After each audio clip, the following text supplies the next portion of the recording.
Assalamualaikum warahmatullahi wabarakatuh. Saya Laila Nur Aulia dari Prodi Sistem Informasi semester 2 kelas A. Di sini saya akan menjelaskan tentang teori motivasi.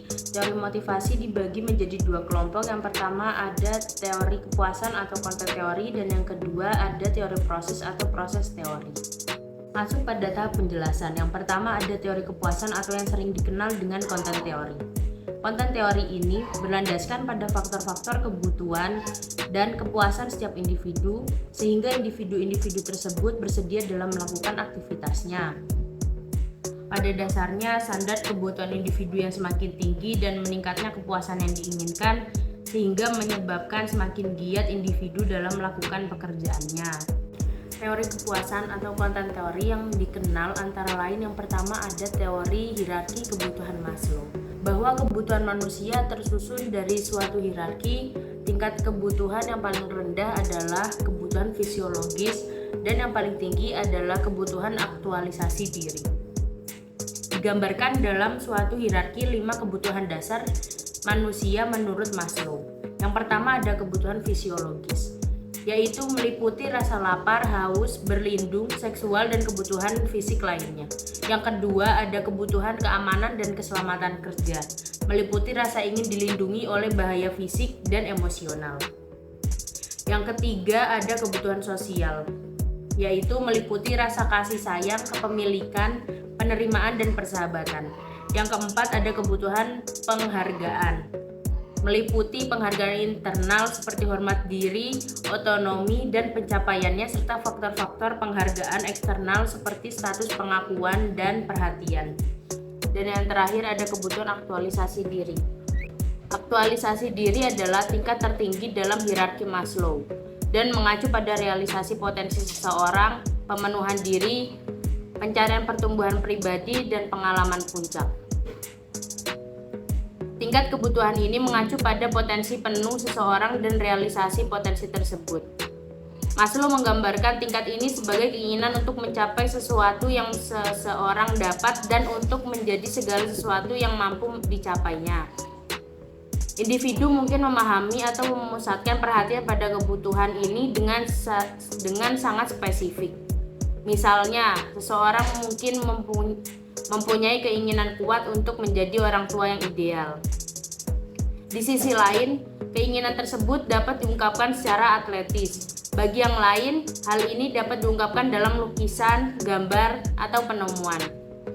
Meskipun Maslow tidak percaya bahwa banyak dari kita dapat mencapai aktualisasi diri yang sebenarnya, dia percaya bahwa kita semua mengalami momen-momen sementara, atau dikenal sebagai pengalaman puncak. Momen-momen seperti itu yang terkait dengan peristiwa-peristiwa penting secara pribadi seperti persalinan, prestasi olahraga, dan keberhasilan ujian, sulit dicapai dan dipertahankan secara konsisten. Maslow mengemukakan bahwa kebutuhan manusia disusun dalam hierarki. Maslow mengemukakan bahwa manusia memiliki 2 set kebutuhan. Model 5 tahap ini dapat dibagi menjadi kebutuhan defisiensi dan kebutuhan pertumbuhan. 4 tingkat pertama sering disebut sebagai kebutuhan defisiensi atau kebutuhan D, dan tingkat teratas dikenal sebagai kebutuhan pertumbuhan atau kebutuhan B. Dan yang terakhir ada kebutuhan aktualisasi diri. Dorongan untuk menjadi seorang sesuai kecakapannya meliputi pertumbuhan pencapaian potensi seseorang. Yang kedua ada teori X dan teori Y. Teori X dan Y menjelaskan tentang pandangan yang berbeda mengenai manusia dalam organisasi. Pada teori X, melihat manusia dalam organisasi dari sisi negatif, merupakan pengandaian bahwa karyawan tidak menyukai pekerjaan, lari dari tanggung jawab, dan harus dipaksa agar menunjukkan prestasi. Sedangkan teori Y merupakan kebalikan dari teori X, merupakan cara pandang manusia yang lebih modern, melihat manusia dari sisi positifnya. Yang ketiga ada teori IRG. Teori ini menyatakan bahwa motivasi dilandasi oleh 3 kebutuhan, yaitu adanya eksistensi, hubungan, dan perkembangan pada diri manusia. Teori ini hampir sama dengan hierarki kebutuhan Maslow. Dalam teori ini, eksistensi dianggap sebagai kebutuhan pokok, hubungan sebagai kebutuhan sosial, dan perkembangan sebagai bentuk aktualisasi diri. Yang keempat ada teori motivasi McClelland, juga dikenal sebagai teori kebutuhan. Teori ini memfokuskan pada 3 kebutuhan dasar yang menjadi motivator utama individu, yaitu yang pertama ada kebutuhan prestasi, yang kedua ada kebutuhan kekuasaan, dan yang ketiga ada kebutuhan kepuasan. Menurut teori ini, motivasi individu dipengaruhi oleh sejauh mana mereka memiliki kebutuhan-kebutuhan ini. Dan ini dapat mempengaruhi perilaku mereka di tempat kerja dan dalam kehidupan sehari-hari. McClelland percaya bahwa kebutuhan-kebutuhan ini dapat dipelajari dan dikembangkan melalui pengalaman hidup. Misalnya, seseorang yang memiliki pengalaman sukses dalam mencapai tujuan mungkin akan mengembangkan kebutuhan prestasi yang lebih tinggi. Yang kelima ada teori motivasi dan Huygens, juga dikenal dengan teori motivasi Huygens atau teori dual faktor. Teori ini mengidentifikasi 2 faktor utama yang mempengaruhi kepuasan kerja dan ketidakpuasan. Yang pertama ada faktor motivasi.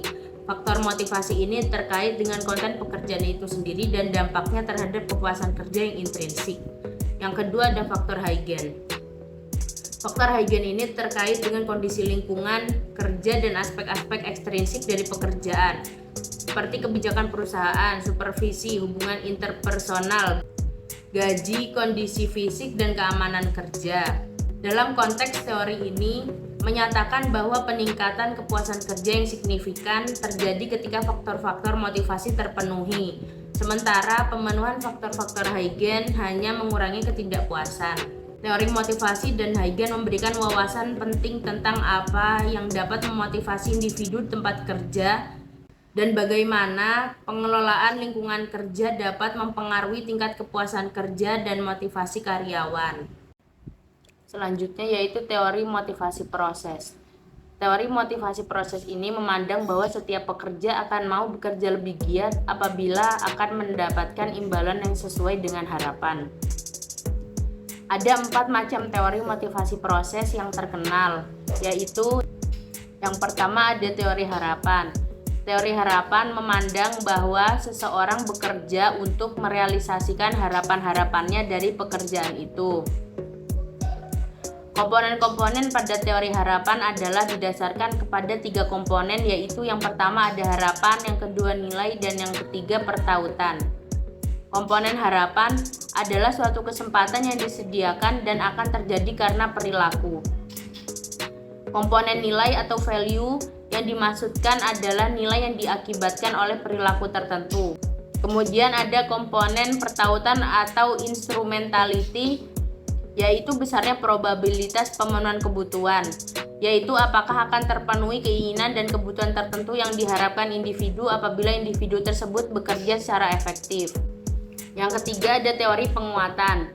Teori penguatan disusun berdasarkan atas hubungan kausalitas dari perilaku dengan pemberian kompensasi. Perilaku karyawan makin baik dalam pekerjaannya apabila diikuti pengukuhan akan eksistensinya melalui pemberian kompensasi. Dan yang terakhir ada teori keadilan. Teori keadilan memandang bahwa keadilan merupakan daya penggerak yang memotivasi semangat kerja seseorang. Dalam teori keadilan, atasan harus bertindak adil terhadap semua bawahannya serta objektif. Menurut teori keadilan, semangat kerja para karyawan cenderung akan meningkat jika prinsip ini diterapkan dengan baik. Sekian penjelasan dari saya, kurang lebihnya saya mohon maaf. Wassalamualaikum warahmatullahi wabarakatuh.